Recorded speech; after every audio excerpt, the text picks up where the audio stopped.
Welcome to another episode of OK Boomer, the podcast, sponsored by our friends over at the Inked Marketing team. Inked Marketing, if you've got an Indiegogo or a Kickstarter, you want to get from start to finish without a major issue, contact Kevin Gillette over at Inked Marketing, and he can do it for you. 30 years in the business. Check him out for yourself, Inked Marketing. And also, for your consideration, if you want to head over to the Ringo Awards at www.ringoawards.com for your consideration. Loco hero from Monty Michael Moore, who was a guest of mine on Creators Outlet just the other night for his new Kickstarter, Blood and Bullets, that's ending tonight. Actually, tomorrow morning. Please head over and vote for this and any other things that catch your eye that are up for a Ringo Award this year. And now, it's me, Will. And this is Thomas. And we're back at the virtual spinner rack for another episode of OK Boomer, going back to Thomas's childhood to 1945. No, I'm kidding. It was 1947. Yeah, it's Phantom Lady. Phantom Lady, number 13. I think I've got all the covers for the series here we can look at. And I've got a couple select stories from different books. And even I threw in some old ads because you said you like the old ads. So we're going to look at some old ads from the 40s. Sometimes I have to do a little research and I go and look at the creators in this. And the big thing on this one is I like the good girl art. We've talked about that before. We've done, Dave Stevens. We've done, a couple other people. We've done Mark Schultz. Mm-hmm. Phantom Lady was redesigned by a guy named Matt Baker. And Matt Baker was if people don't know, was the actual first African-American artist in comics to make it in the big time. But really what pisses me off when I really got to look into it is I guess they didn't even still want everybody to know that he was drawing the characters, even though he is credited with all of this work. In other sources, it says the artist on here changes per issue. You'll see it, but that's the inker, and the inker essentially got all the credit for the comic, and Matt Baker though was the actual artist, and it's kind of pissy because this is reminding me of that DS9 episode when Cisco went back in time and he was writing Pulp Fiction of his own character on the space station, and they wouldn't publish it because he was black. Yeah, well, and the thing that really pisses you off is, like I said, the anchors, which were white guys, got the credit for the work, even though, like I said, he was the first African-American to really make it in the big. This is a guy who took, according to history that I read, took one layout page to the Will Eisner studio, and Eisner hired him on the spot to do backgrounds. Wow. And after a couple months of doing backgrounds, he started doing characters, and Eisner and them saw how good he was drawing women, and then he became a huge guy. He's got 330 something credits to his name in the comic book database. And, Phantom Lady, Sheena, I can't remember the other Jungle Queen comic. And then the rest of them are like romance. And then he actually did a 13 issue set called Canteen Kate for the U.S. Army. And it's all like, a scantily clad lady that's in the army who runs the mess hall and gets into trouble, and all the soldiers try and save her. I wonder why. Yeah, exactly. But this is we start with 13, and this is the redesign because the character's actually older than this issue. She was in another book. I can't remember the name of it now. But this is where he redesigned the character and took her out of the whole long jumpsuit and everything else and put her in her little really skimpy outfit. And you can look at the art, man. And this is, I went back and looked at some, old Captain America art from the same time period, and I looked at some other stuff, and he is leaps and bounds above the other people. Oh, hello. Yeah. Here's our headlights. They're on. Um, Woo. this was our first. This was actually part of our first story right here, and I mean, just she's and the whole thing. And Phantom Lady's her, you know, superheroine. She's got this black light that like blinds people, and she solves crimes. That's her whole stick. Her dad's a senator, so she's around with him, and she solves crimes, and then her boyfriend is apparently oblivious. Everybody is a freaking oblivious that the Phantom Lady and God, I'm already forgetting her actual real name, are the same person, because she doesn't wear a mask. She just changes outfit, and they're like, "Oh, where did she go? Oh, you're back again. It's the Phantom Lady."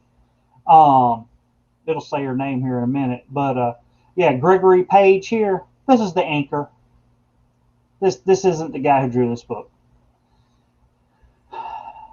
which really just made me mad. But yeah, so it opened. Our first little story here opens on a splash, and it kind of tells what's going in. The condemned Venus story here. Yeah, there's some ladies fighting and pulling hair, and yeah, and man, that first page is hot. Exactly. I'm like, there's a girl fight. Somebody gotta get something ripped off. Let's hold on. Let's stay here for a minute. See what happens. Stay here for a minute. Well, that's what I'm saying. I was looking through and I was trying to find, because this actually issue 17. We'll get to it in a minute. I don't have a story from 17 because it wasn't as it didn't have any cat lady fights or anything else in it that I saw. But the cover of it, when we get to it, is super famous. It's the one with her tied to the like a pole. Oh, the bondage and cover, she's got the headlights on.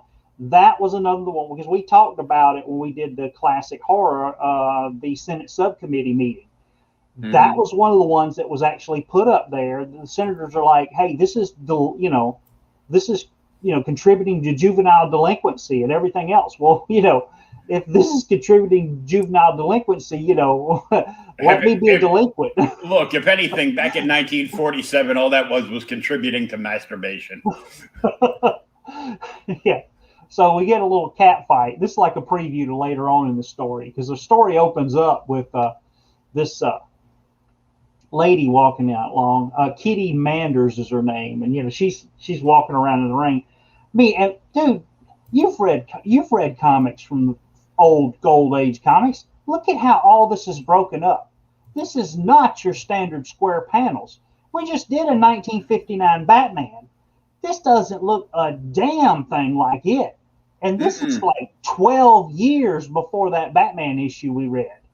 Yeah, and this is just like, it's like all over the place. There's look, her knees breaking the fourth wall there, going in her elbow.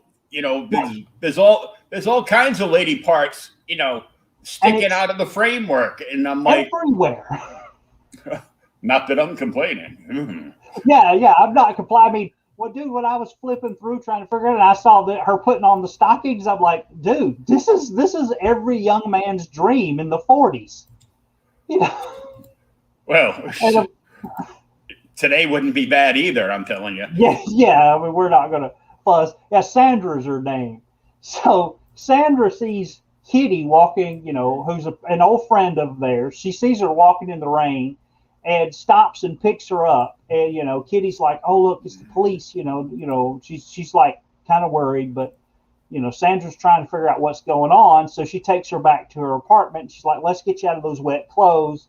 And, it's just so nice that, even though there they are, hey, we're going to give you some stockings too, because, you can't, you just can't not wear stockings in this day and time. So she changes into some stockings, and she slowly starts to kind of tell her story. If she could tell someone, but, like I said, Sandra's dad is actually a senator, and Mm-hmm. here's her boyfriend Don, who is like freaking clueless. He's, if you thought the glasses, how did people not figure out Clark Kent was Superman? This guy's an idiot. Yeah. And her dad's not much better. So Well, the he is a politician. They're all idiots. so, And the boyfriend's probably just oblivious. He's like, beautiful girlfriend, rich father. I don't care. maybe that's it. That explains it all. So she gets back and they're getting them some change, and then the police show up and they're looking for Miss Knight. Misty Knight is her name, uh, and Really? because That name sounds familiar. Misty. I think it was Misty Knight. Yeah, or they're looking for Miss Knight. Yeah. Oh, Miss Knight. Miss Yes, Miss yeah, Miss Knight, and it's Kitty Manders. So okay, Miss Okay. Knight must be the oh, excuse me, is the housekeeper. So Misty Knight is from Luke Cage. yeah, Luke Sweet Cage. Sweet Christmas. Yeah, I love Misty Knight, dude. That's what they need to do. It's Misty Knight series. But so the police bust in, and they're looking for Kitty for murder. And she's like, thanks for everything. And the police just take her away, man. No warrant, no nothing. They like bust into the damn house and take her away. No warrant, no nothing. The detective says the law doesn't wait for anybody. And they come in and they take her out, and she's not even dressed. Yeah, not yet. Yeah, she's got a slip on. So I guess they Sandra helps her get into a dress right quick. And of course, downstairs is Don and the dad, and they're like, well, the law's proven that she did it, so there'll be a trial, and then they're going to send her to the electric chair. Like, dude, that's pretty rough for the 40s. You're going to go ahead and fry this lady?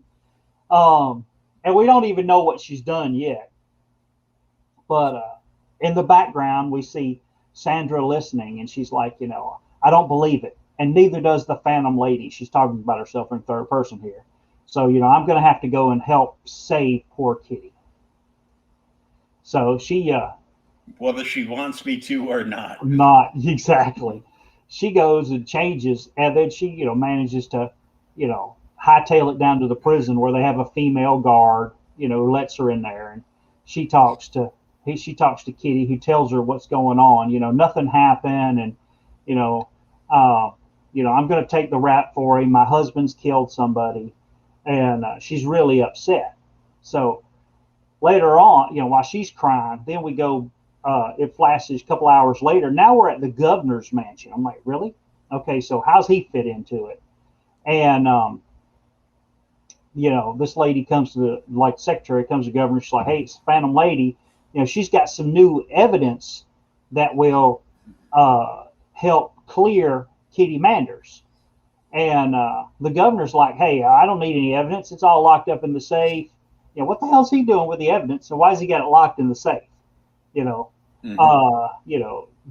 bring a police guard here tonight.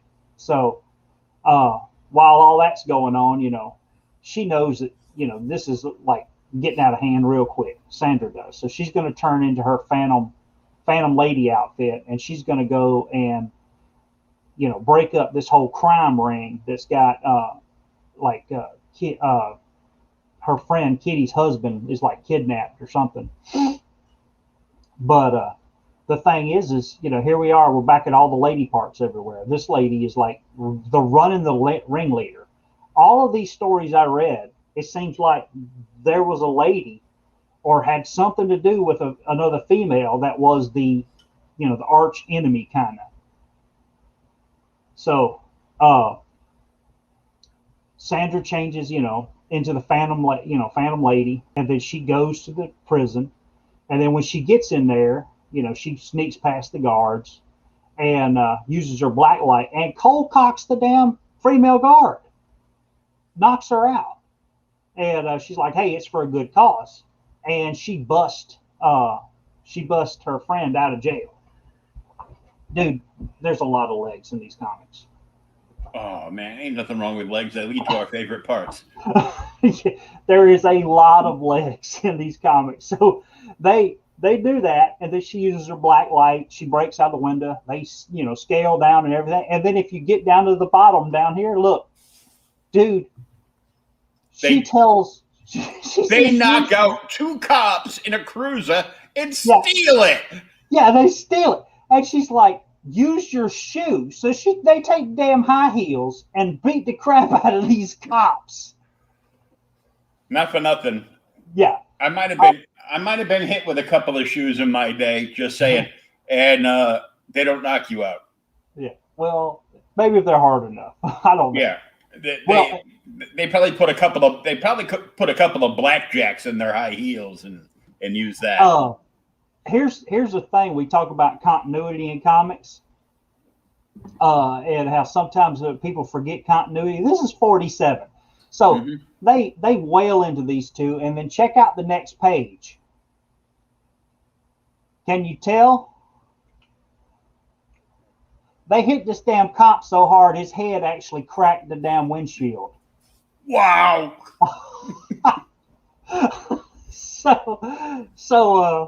Well, that was the one the Phantom Lady hit. Yeah, she hit him so hard, his head cracked the windshield. And so they get in the car and they like hightail it out because they're going to, she's going to find the actual evidence that she needs to exonerate her friend.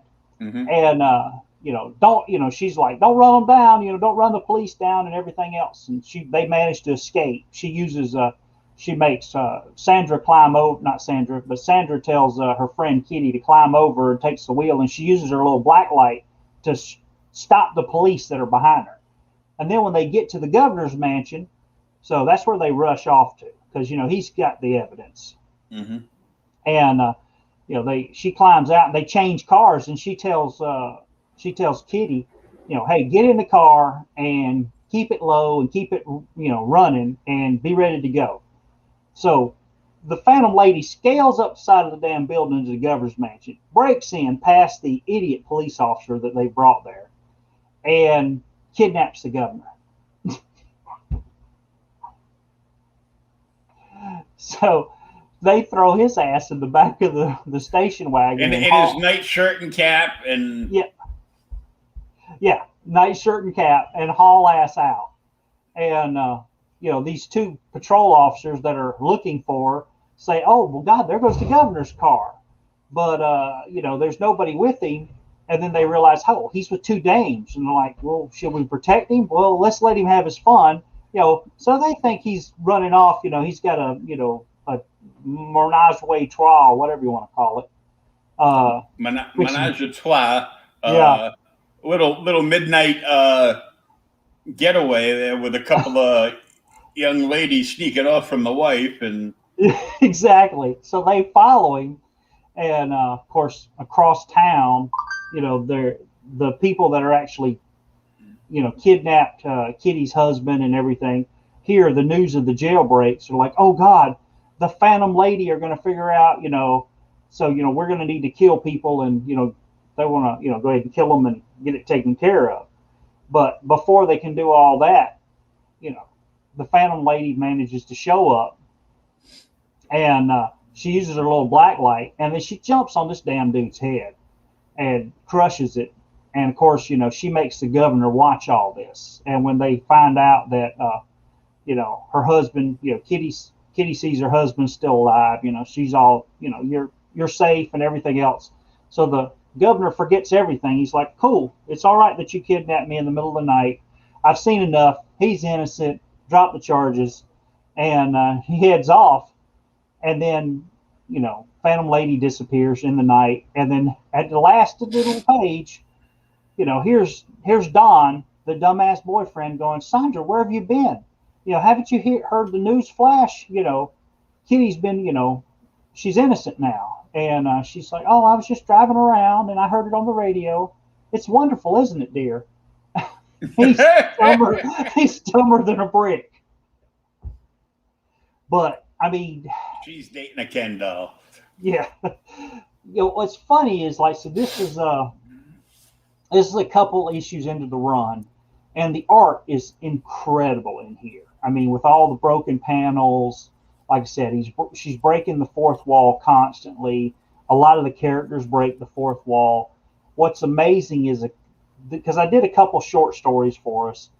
Later on, the art gets even better, and just the fact that this guy's not, a lot of people don't even know who he is. It just kind of pisses you off. Holy crap, this cover is good. Mm-hmm. I mean, this is a cover.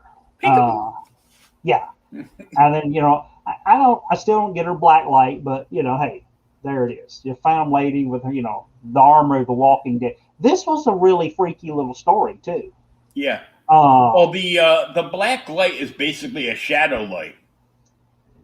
So it makes them where they can't see. Yeah, so it's like a doctor.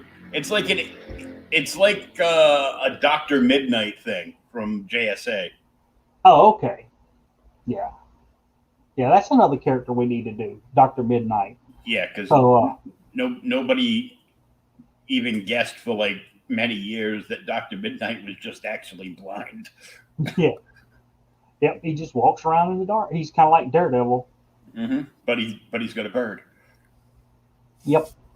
So, graves yawn from their damp sanctuaries and all this, and here's this just beautiful, like I said, Phantom Lady picture here. And she's got a freaking fire extinguisher putting out all these flames. Yeah, this one is 1947. As she's stepping on everybody. Yeah. Well, they're zombies, so it really doesn't matter. Oh, okay.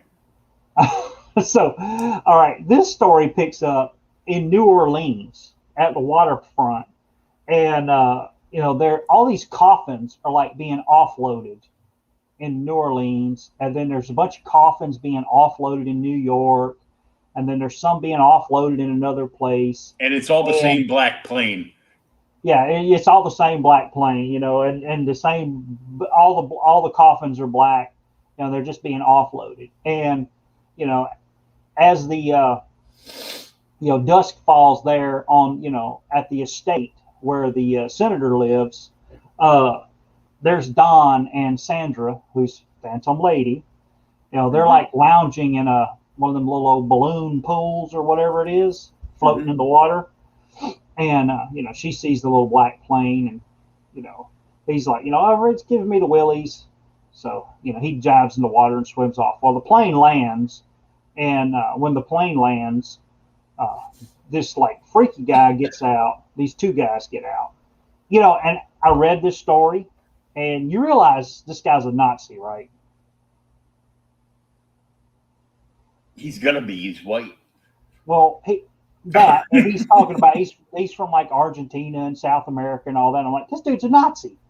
The Nazis created they created a formula that makes people into zombies. So they have landed on the senator's estate because they're going to get him because he's a senator. And apparently he must be like, this guy must be head of the Senate or something. Her dad is.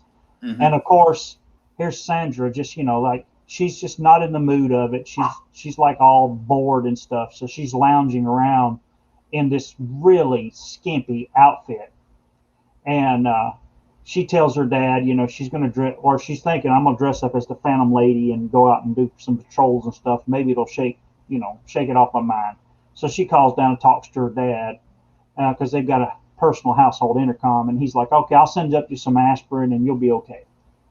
And as he's talking to her on the phone, she hears her dad like scream and stuff. And when she does, she quickly changes into the Phantom Lady. See, this should be another like clue for Dad to know. So she changes into the Phantom Lady and rushes downstairs, uses her black light, to knock out these strangers. And when she does, the white guy is like, oh, I can't see. But the other dude is not affecting him at all. And she's like, it's like his eyes are dead. The black ray has no effect on him because he's a zombie. Mm-hmm. And dude, this is racy. This is really, really racy. So they like start choking her on the couch and, finally subdue her. And he tells her, he's an evil scientist. and he's created a formula that turns dead bodies into zombies, and he's going to experiment on her, but he knocks her out first. After he's going to show her the future and kind of knock her out, and she tells him he's insane. But then when he does, she passes out, and then in her mind's eye, she sees like the White House blowing up, and you all right? Yeah. Oh, okay. So she sees the White House blowing up, and then New York, and then he starts telling his plan. My friends are already hidden in America, and we're going to send our V2 rockets to destroy your country and your cities and everything else, because he's got a zombie army that they've been shipping in all these black coffins, and they'll come out of the coffins and they'll go like attack everybody and kill them. But then he's going to kill the president, and then this guy, Speaker of the Senate or whatever her dad is, he's going to obviously tell everybody to give up, because America has been defeated, as the zombies like are really strong, like flipping over cars and crap, choking people to death. And then he's planning on having total power.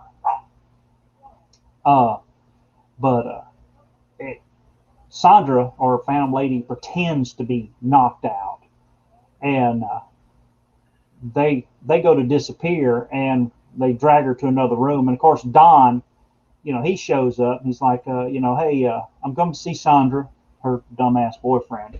And when he comes in, he gets pistol whipped, knocked out, and she manages to finally, wake up enough that she sees her dad, finds out that he's not hurt.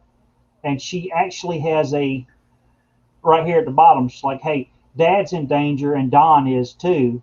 If I stay here and help them, millions of people could die. This is a really difficult decision. I have to figure out what to do. So she's like, hey, America comes first, even before Dad. So she rushes out and like manages to get to a radio station and starts broadcasting everywhere that America's under attack, and that the zombies are coming, and the people from South America are going to be shooting V2 rockets at us, the Nazis down there. So we got to go and fight them all. So of course they immediately believe her and launch an attack and burn all the zombies. And when she sees that's done, now she decides, which, dude, that could, I don't know, but that happened really fast. She rushes back to save Dad and Don. And of course, when she gets there, these idiots are, running away because they realize their plan has failed, and they get in the plane and go to take off. And when she sees that, dude, she drives the damn car into the plane. Stopped the plane, didn't it? Yes, it did. And she jumps out, and the burning zombies, there, and the guy gets out, and he's, still alive, and he's going to kill her. And she's like, even if I burn my fingers, it's, time to defeat the doctor of crime. So she throws the fire at him, and then she makes it into the house later on, and the police have finally showed up. Everybody's safe, and they all tell Sandra what's going on, and she pretends that she had a damn aspirin and slept through the whole thing. And it just sounds like it's all far-fetched. And Don's like, I sure wish I knew that Phantom Lady better. She's so terrific. And of course, Sandra's like, you're making me jealous of myself. Yeah, but I was reading, and they were talking about how Stevens took a lot of inspiration from this, and a lot of other artists took inspiration, especially in some of this stuff. You can really tell.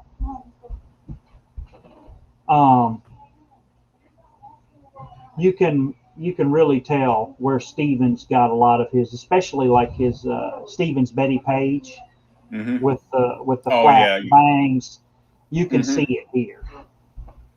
Oh, for sure, yeah. Yep. Oh, there's another one. Of course, this isn't our Phantom Lady. This isn't our heroine. This is someone else. But yeah, this dude's got a gun on her. There's issue 17. This is the one that was thrown up in front of the Senate subcommittee. I've actually tried to buy a copy of this original one from my personal collection a couple times. It's stupid hard to get. It's expensive, very expensive. And what issue of the run is that? 17. 17. Yeah, this is 17. Yeah, I mean, a terrible copy is $700. I mean, a really nice copy is in the thousands. Because I think this is still 47. Of course, here's cover for 18. Like I said, I got all. It went from 13 to 23. There are only 10 issues in the whole run. Yeah. And then she become a backup character in another magazine. Yeah, and now apparently she's Little Red Riding Hood. Hey, because her cape's fine. over her head. And Yep. and why is that man on the cover punching her boob? I think she's got him held far enough away. He's just trying. Oh, okay. Who wouldn't? This is another really good cover. Crime never pays. unless you're a United States senator. Exactly. Maybe that's why her dad's got so much money. Here's another one. Ace of Spades. I think this is the one where I got. This is the one that I saw was like first one I saw. I was like, man, this cover and this interior story are great. Yeah. This is the one with the fight in New Orleans. So I wonder where they live because this is like the second story that's mentioned New Orleans, and this is the Jack in the Box murders. So you see this lady running away from the Phantom Stranger, and somebody getting shot in the background. And the Phantom Stranger, or Phantom Lady, excuse me.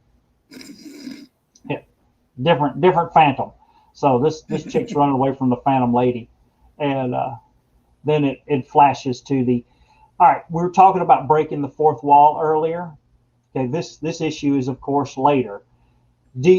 Notice? Look, she breaks the fourth wall here as her whole body stretches this entire 2 panels.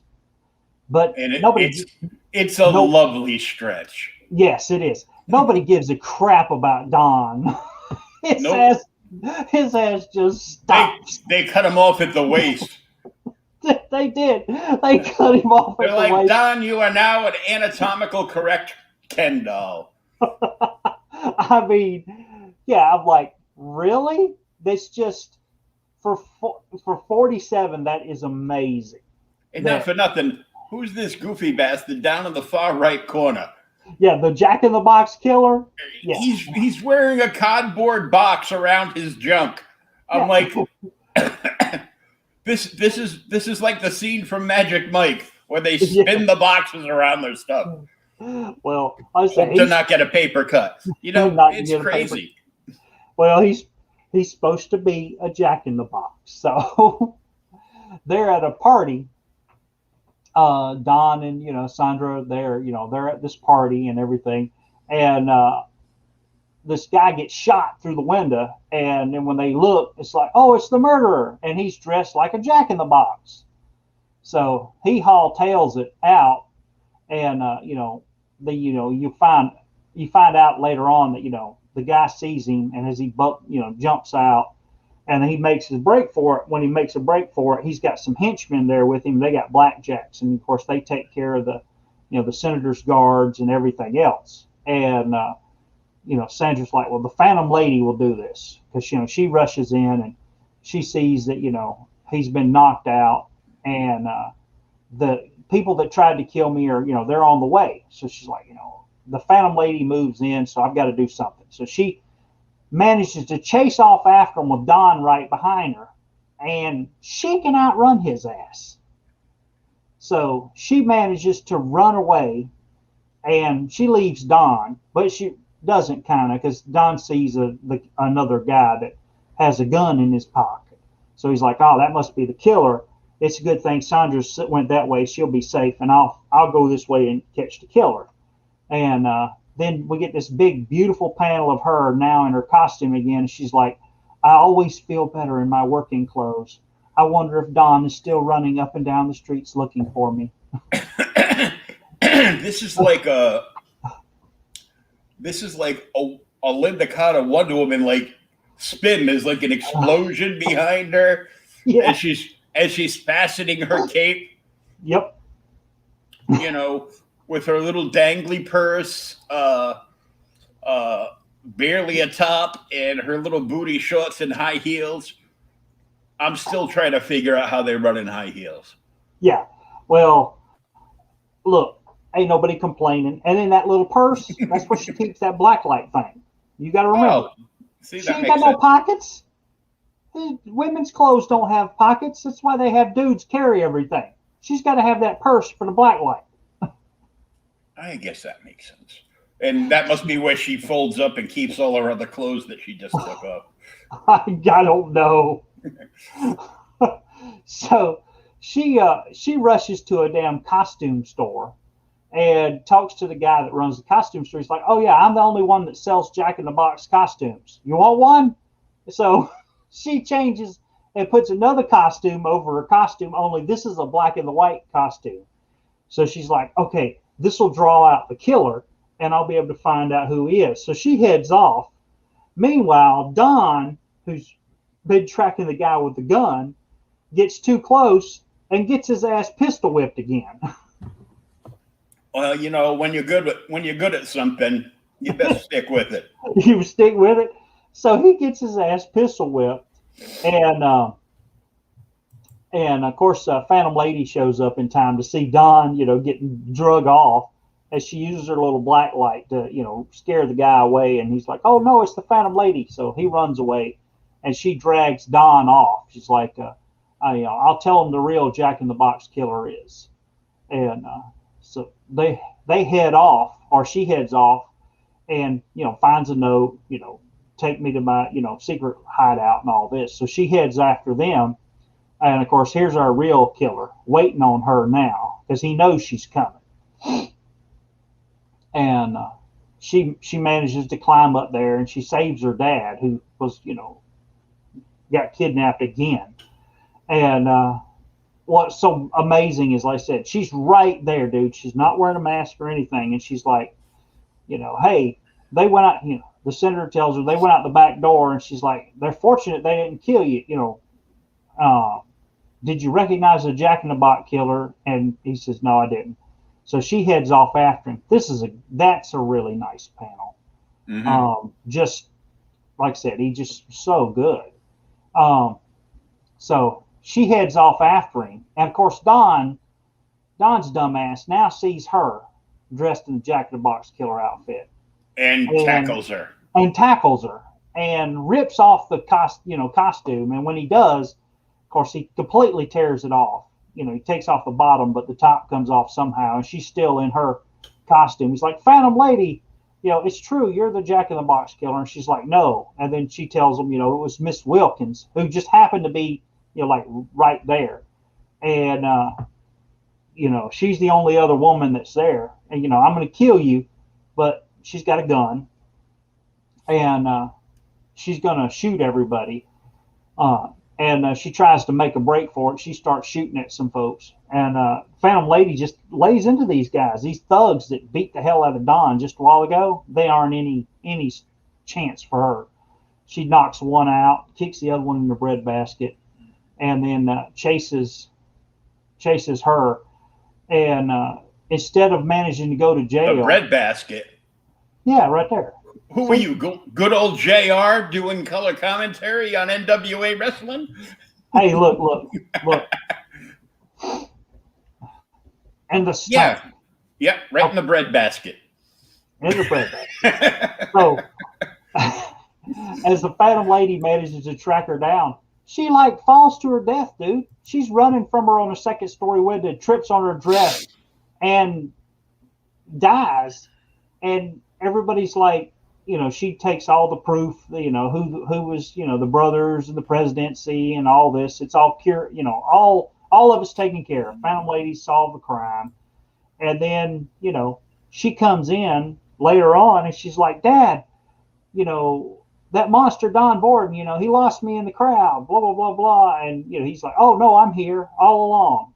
And Dad's like, Sandra, as usual, you missed it again. It's almost like, honestly, it's like Lois Lane going, where, Clark Kent, you missed it all again.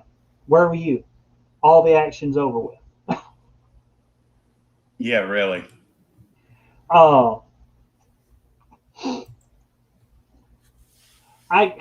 This is a little bitty weird story that was in here. I read, and this little murder, and I'd never seen anything like this. Phantom Lady narrates a Janet Copeland, crime crusher story. So, no, this is like that one pager. Will you let the dog in, Eleanor? Yeah, it's a little one pager. But yeah, like was in that Phantom Strange. Remember, like in the back of that book, there was like a 1-page thing. Yeah, but did it have a little solution like this? I can't remember. I think. Well, it didn't have like a solution written out like that, but it was, it was explained. It was explained, and everything was explained in the last panel. Oh, okay. Yeah, it was like really reading it. It's like you got to flip the comic over to read the actual solution here. Oh, because it's upside down. I can read upside down.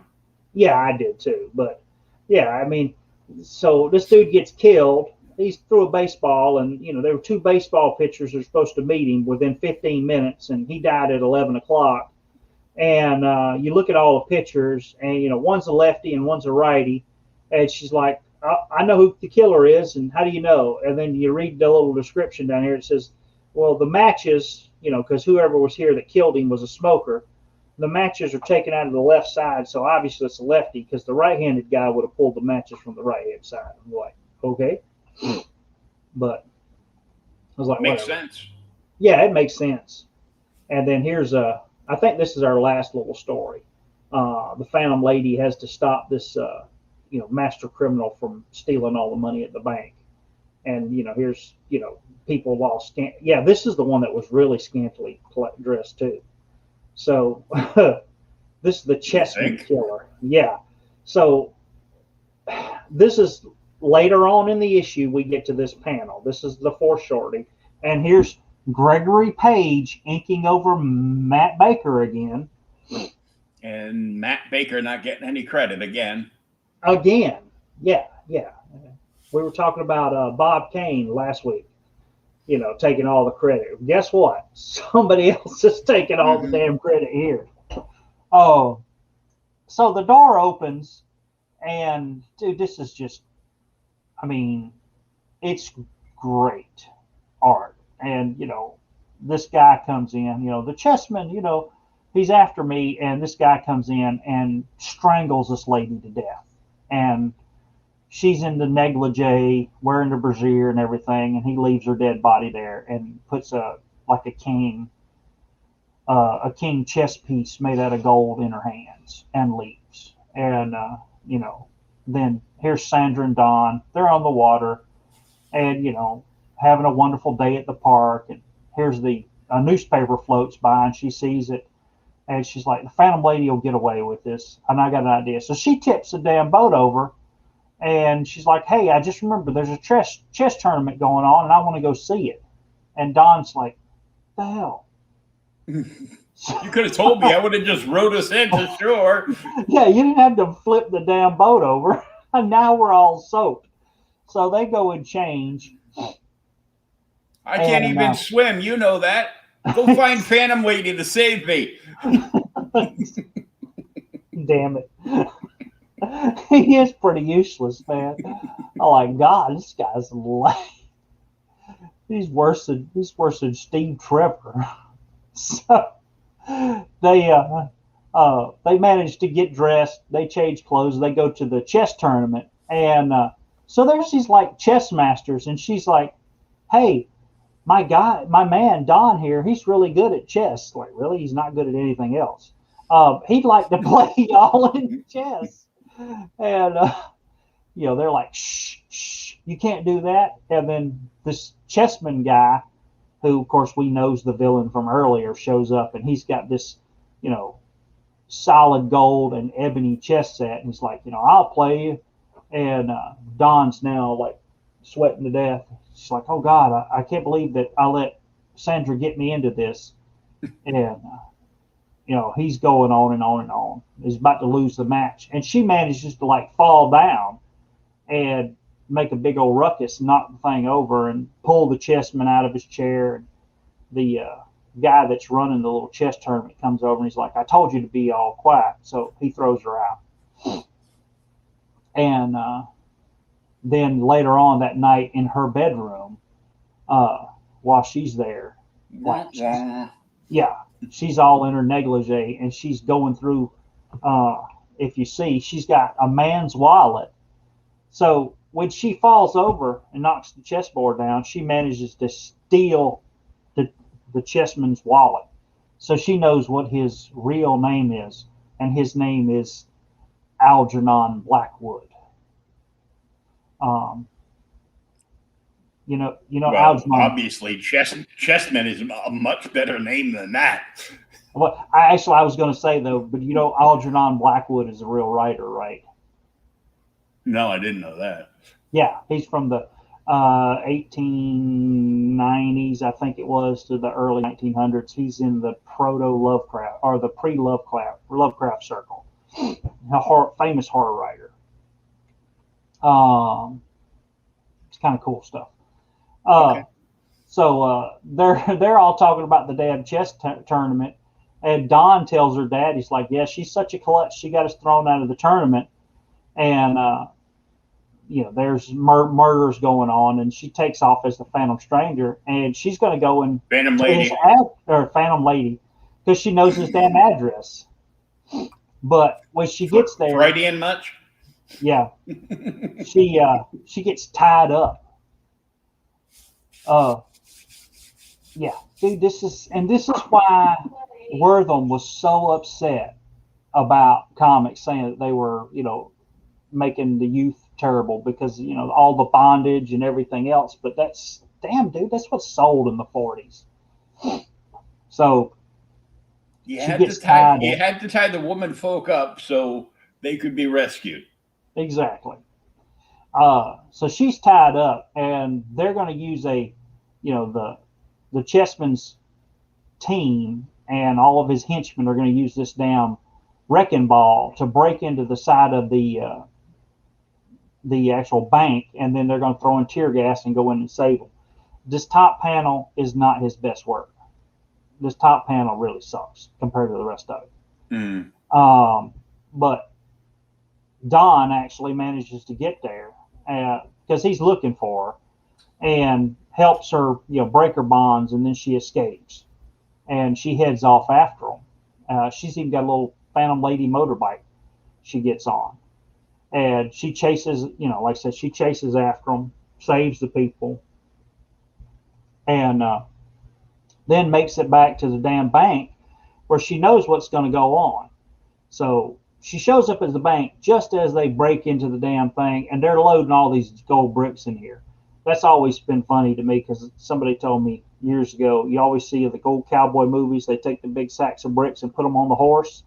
That sack of gold would weigh like 200 pounds. The damn horse would be crushed. Yeah. Yeah. You couldn't lift that sack. Yeah, you couldn't lift it. So he's throwing all these gold bricks in here. No. He's not going to carry that off. And instead, there's the Phantom Lady. Those comes are actually kitchen sink sponges. Yeah, like a wrecking ball. And the chessman runs away. And they head off after him, and then this guy's like, hey, I can help, blah blah blah. I saw him, they were running in front of me, this little short dude. And it's like, well, who are you? He's like, oh, I'm Algernon Blackwood. Why do you look at me like that? And he's like, I got my ID right here. And Phantom Lady knows that the chessman is actually Algernon Blackwood, and she tells the police to arrest him, so they do. And then she finds out that he's been killing all these women all along because they've been rejecting him because he's short. and he had the little stilts that he was walking around on, but they were still rejected. So all the women that rejected him, that's why they were getting killed. And of course, later that night, Dawn takes Sandra out to a movie, and she's like, "I'm glad to, that Phantom Lady saved everybody." And he makes a comment about her lipstick. She's like, "I use the same lipstick as the Phantom Lady," and she thinks in the last panel, "Hey, I got to do something. I got to change that lipstick." Damn it, Dawn's dumb as crap. I'm like, well, first of all, Chessman, I'm 6'2". Yeah. And if I killed every girl that rejected me over my lifetime, I would have been in the electric chair 17 times already. The streets will run red with blood. Oh, please. Damn it. Why'd you kill them? Well, because they bleed for a week and don't die. What the hell? Damn it. You're going to get us banned. So, Captain Marvel wristwatch. Yep. I threw in some ads for you, dude, because you said Cool. you love the old ads. Yeah. This That's is awesome. when Captain Marvel was owned by Fawcett, people. This is before DC. Oh, yeah. Way before DC. Yeah. $5.95 plus 10% Fed tax. Damn, the Fed tax was that much at that time? 5%. No, 10%. 10%. Yeah, look at that. 10% federal tax. The most amazing home trial on approval offer of the year. Wristwatch for boys and girls. Dad will want one too. Really? Damn right. You can get your own. As indestructible, as accurate, and unfailing as Captain Marvel himself. It's got a cool chrome faceplate. It's got Captain Marvel in the picture in the middle, and it's got the red and yellow wristband. Yep, red and yellow wristband, and it doesn't look like his hands move like on the Mickey watch. Thank God, it's actually got a regular. Looks like it's got a regular handed hour and second hand or hour and minute hand. Yeah, that's cool. Virtually unbreakable. Yeah, full page ad. And a damn zipper wallet ad. I was like, really? So a zipper wallet. Yep, and zipper wallet ad. And a pen light and all kinds of cool stuff. Yeah, key holder. Those little key holders are cool if you've never had one. Mm-hmm.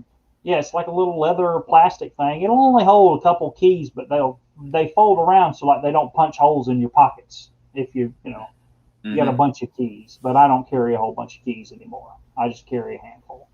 If I don't need it, you don't carry it. Plus, if you carry too many keys, it ruins the starter switch on your car. So guarantee it, the only wallet that you'll ever need, only for $1.98, dude. Like, you couldn't get that wallet today for $1.98. A zipper wallet probably gonna cost you what, $15 for a cheap one.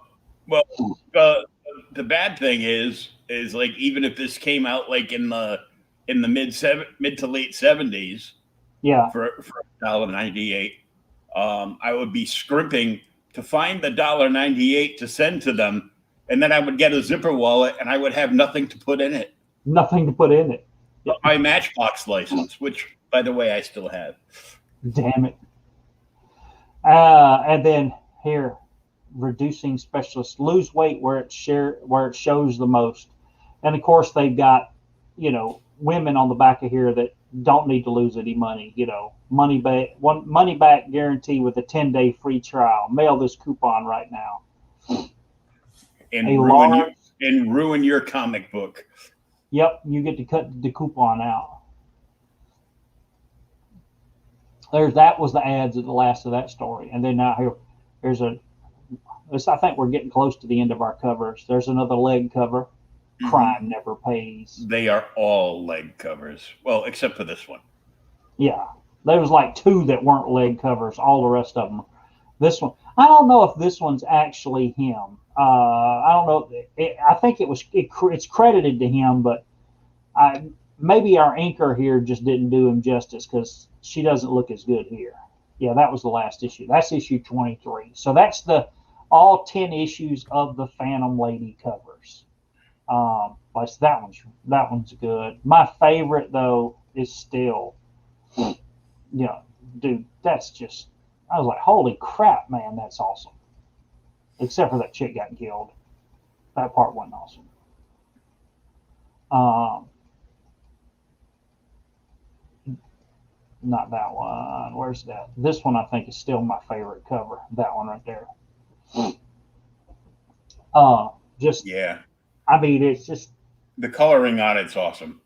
the whole thing. Like I said, I was wanting to do some people that maybe haven't heard of artists and stuff I've just wanted to read that's different. And the fact that, like I said, this is the guy that's the great grandfather of the cheesecake comic book art and the pinup art, and here he is, and the fact that he doesn't get any damn credit just is terrible, and it's so good, especially as compared to the other stuff from the same time period. Some of the stories were a little corny, but nothing terrible, especially by Silver Age standard. But for the most part, I thought they were good little reads. And it's just funny how stupid it makes some of the men, especially the men close to her, look, because Don's dumb as a brick. Yeah, Don's an idiot.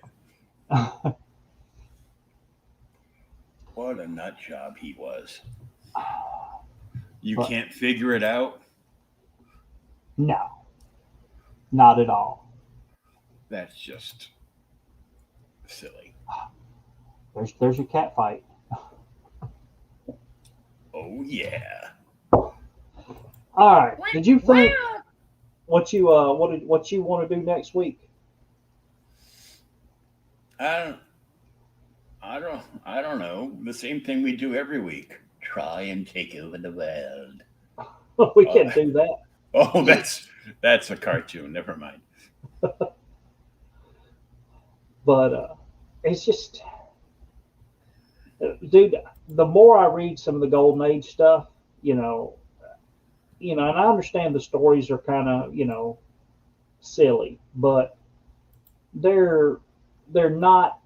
I used to think they were really silly, and now this is no worse than the Batman. The Batman we read last week, part of it may have been worse than this, but like I Hmm. said, art wise, this is just leaps and bounds better than that crap we saw last week with first Mister Freeze. I Yeah. just can't. Uh, Oh, Mr. Zero. yeah, Mister Zero. Yeah. I mean, just leaps and bounds better. Um, but yeah, so you got to. I've done the last 2 weeks. You got to pick out something for us. Oh, great. I gotta pick something now. Well, Didn't got to I? know. Didn't I have something picked out? I don't remember.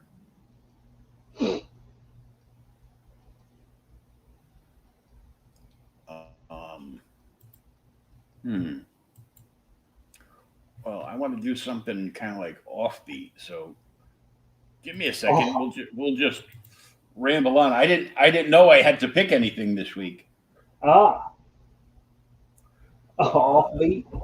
Well, I know. Sometime in the future, I want to do the studio.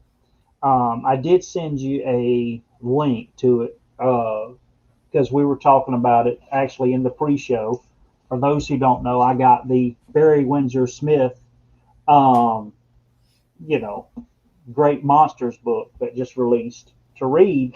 And the studio, I wouldn't mind to cover the studio artists sometime. I don't think we've actually ever covered any of them. And the studio was um, Barry Windsor Smith, Bernie Wrightston, Kaluta, and Jeffrey Jones. Uh, So we'll have to do, get an issue by each one of them sometime in the future. Uh, just because, like I said, really covering like incredible artists. And I did not know this, but Frank Frazetta said Jeffrey Jones was the greatest living American painter. Really? Really? Yeah, it's like quoted. Like, holy crap. If Frazetta says you're the greatest living American painter, um, you must be pretty damn good. And he did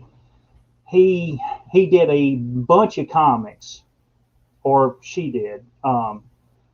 He actually transitioned to a woman later in his life. Did a bunch of comics early, and then transitioned to doing actual uh, painted covers for paperbacks. And Frazetta was just like, she's incredible. I'm like, damn. But we'll have to pick some of those out. I know we've done a bunch of Swamp Thing in the past, but we've never done any Bernie Wrightson Swamp Thing. We've done some Kaluta covers in the past, but I don't think we've ever done a Kaluta book. We'd have to dig that up. We've done Smith, so I mean he's kind of taken care of.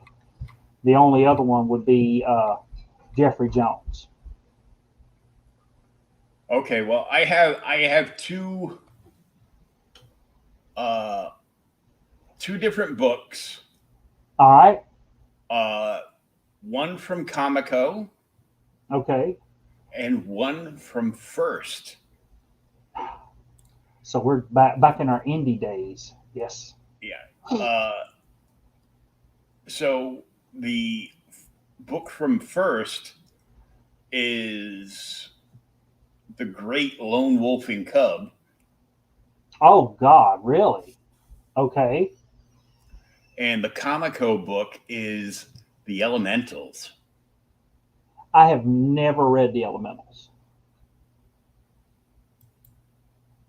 I know who they are, but I've never read Elementals. I'm like, where's our screen? I'm like, I got so many tabs open. Damn it. Um, We can do Elementals 1.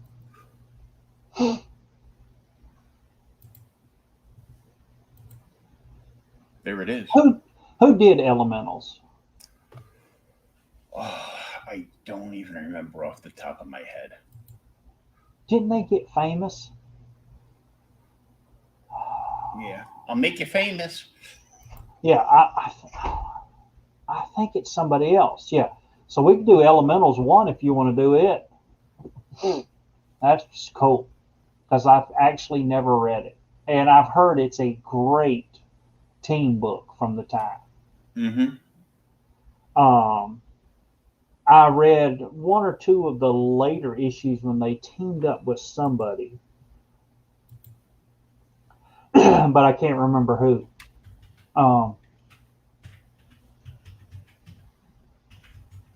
But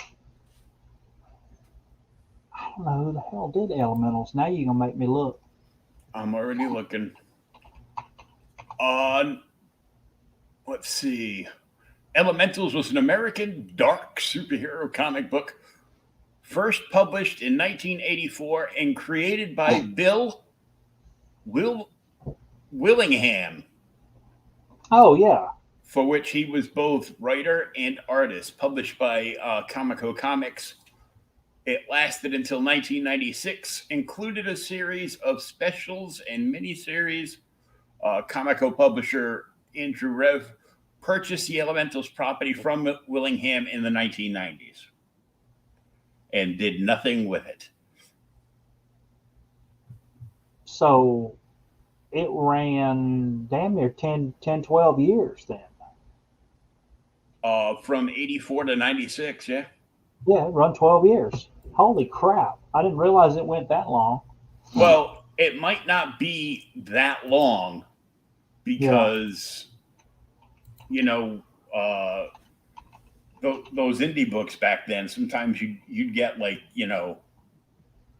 only like a handful a year.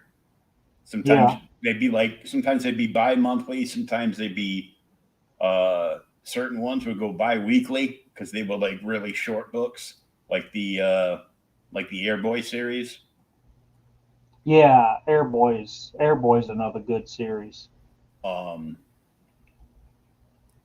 And Bill Willingham did Fables. I knew the name sounded familiar. Yeah, he did Fables too.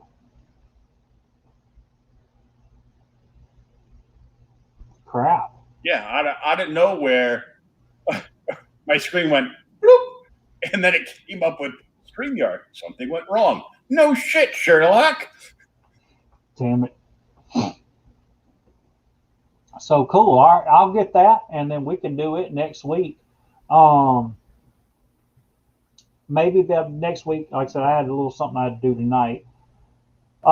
Be back at the regular time at 8 o'clock, but I'll keep you updated on it. Okay. Yeah, let me know. I can change it. Oh God, you're gonna turn to a pumpkin, are you? Well, I'm already the shape of one, so It's not a big turn. it's not a big turn at all now. Damn it.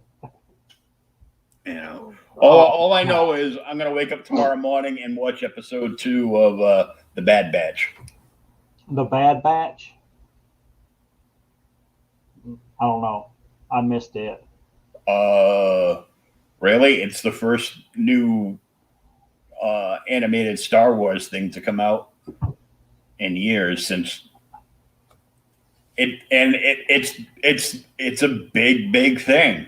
I'll have to look it up. I think it worked. It so much. It shows. It ties in between the movies and the final season of Clone Wars. I heard part about of, and it lets you see General Order 66. Sweet. From the opposite end of the purview.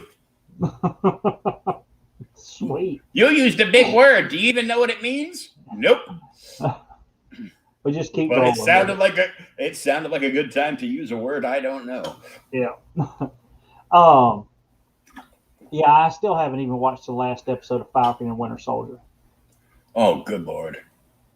Yeah, I know. I've been driving all over the state. I've had to do a bunch of work this week. Everywhere, yeah. Yeah, all over the place.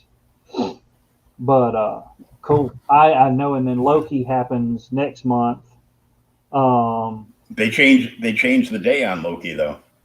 Yeah, it's going to be dropping on Wednesdays. I think it is what it said. Yeah, they're moving that from a Friday to a Wednesday, so they're dropping it on New Comic Book Day. And do you blame them?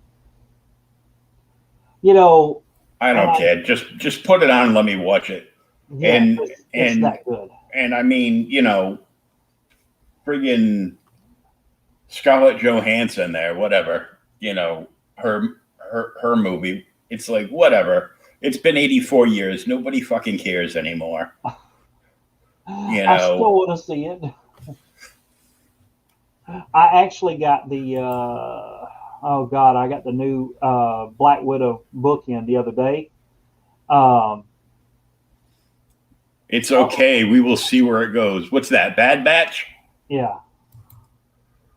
Well, Pops is too old for cartoons. Is he? I think so. But I got the new Black Widow issue in last month, and it had a cool Adams Hughes cover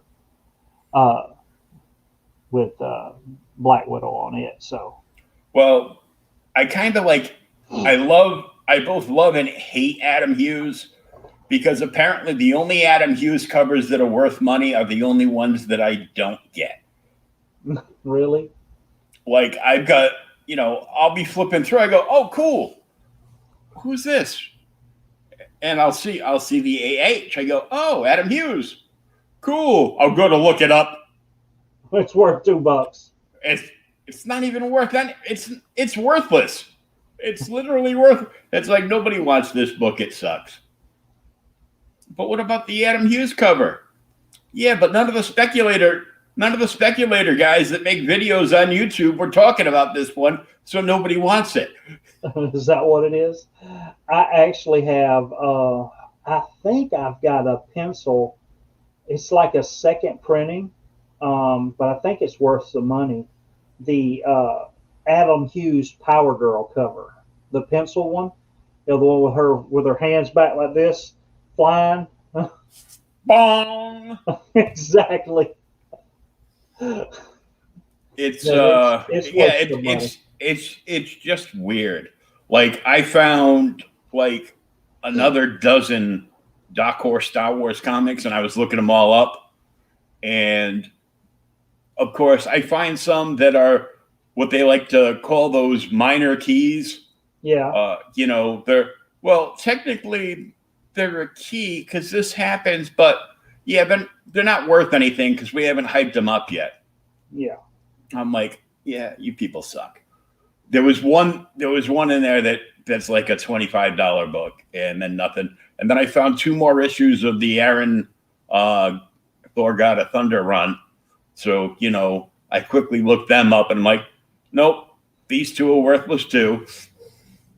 I can't remember if it was on, I don't think you shared it, but I saw it somewhere because somebody was like, $600, buy it now on Facebook. And it was a Star Wars book. And it was a Dark Horse book. So I know Dark Horse started doing Star Wars comics, 30 years ago or something. Mm-hmm.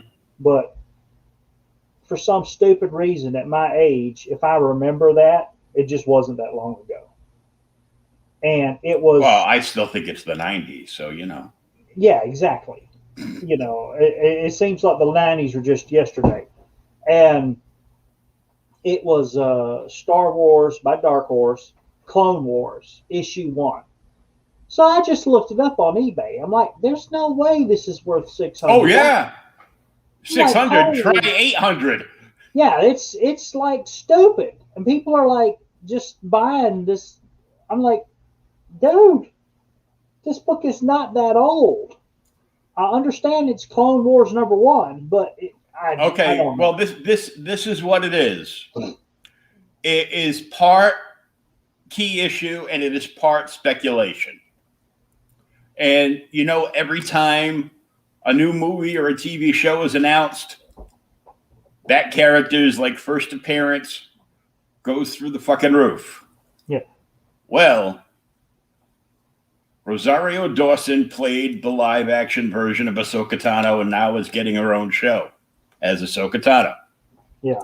And Clone Wars issue 1 is the first appearance in comics of Ahsoka Tano. Really? That's what it is? It is also the first appearance of one of the Mandalorian girls. I think I've read.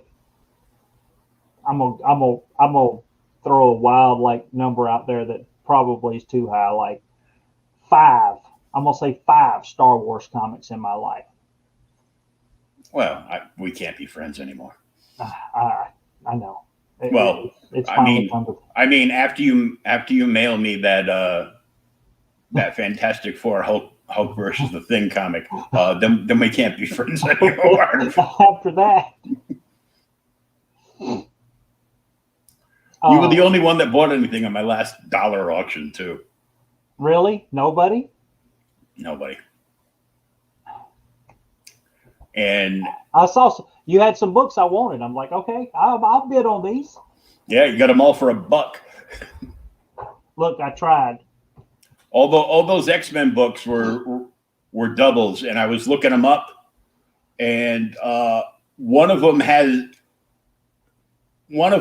the second print is worth like $25 or $30, but the first print is worthless. It's the 275. They did a reprint with like gold, like a gold leaf cover on the second print. So it's like, ooh, shiny. That's like somebody showed me, I saw in one of the groups, the Childhood's End storyline from X-Men or something. One of those, I think it's that book. with the one with Jubilee on the ground and the guy standing over. Apparently there was a limited run with like the X-Men color was like gold or something, and that book's worth like $200. And I was like, really? But they're like stupid rare. It was probably like a Toys R Us edition or something. I don't know. I saw somebody was talking about it, and I looked. I have been reading, talking about comics that we are actively currently reading, and I have not read any real new comics. I did read like the new issue of Superman now that Bendis has left it, and it was okay from what I remember. But the thing that stood out is I bought the first Cloak and Dagger miniseries from like 83 or 84. Mm-hmm. And I've been reading it. That's really good. I mean, really, really good. I mean, and it's all, if you know their origin, which I know you do, they're, experimented on with drugs, and their crime was trying to make a more addictive drug, and that's what gave them their powers and everything. And they're killing drug dealers. But the thing that kind of got me too is in that issue, they're killing drug dealers and people that are trafficking children and stuff. But there's a guy that is poisoning medicine and putting it in pharmacies around New York City and randomly killing people. He's putting cyanide in all these pills. That sounds a lot like that Punisher crossover with Daredevil that we did not too long ago. Like, was that big a deal that it got two stories? I mean, and you got the Punisher story that we did, the Punisher Daredevil crossover, and now it's in Cloak and Dagger, but the Cloak and Dagger is a 4-issue miniseries. I'm like, man, this is rough. Yeah, they're trying to find him. The police are after him, and, they cause one guy to get killed, and the police chief is all mad. But it's actually really good. It's kind of something I'm enjoying. It's a little different. I like Cloak and Dagger when they make appearances, but I've never read their regular miniseries. And it's one of those things we talk about all the time. Everybody's wanting the key books and all this, but the fact that I bought them for like $3, I think it was, for the whole set, it cost me more to ship them to me than it did for me to buy them. And they're good. It's crazy, but I don't know. I don't either. But yeah. So next week, Elementals #1. Yep. By Comico. Same bat time. The Comic Company. Same bat time, same bat channel. And Batty Pops will pop in like once in the beginning to give us a thumbs up, and once at the very end, if we're still rambling, he'll throw his 2 cents in and then take off. Take off. He doesn't even stick around long enough for us to respond to anything. He's busy. He's a busy man.